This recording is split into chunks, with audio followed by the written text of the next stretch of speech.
Welcome back. In this tutorial, we will learn how to create a new automation workflow. Starting from your dashboard, navigate to the left-hand menu, click on Automation Workflows, and then select Create Workflow.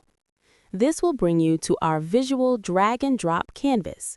Let's build a new sequence.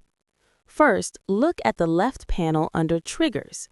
Grab the birthday or anniversary trigger and drop it onto your canvas. Next, scroll down to the Actions section. Click and drag the SMS node onto the screen. Now, let us add some logic to our sequence.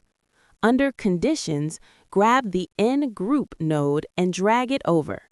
Finally, under the Wait or Delay section, drag the Wait Until Date node onto your canvas. With all your nodes in place, it is time to connect them. Simply click and drag from the connection point of one node to the input of the next to establish the path of your workflow. Once your workflow is fully connected, go to the top left corner and enter a workflow name. Let's name this one Birthday Flow. When you are finished, click the Save and Activate button in the top right corner.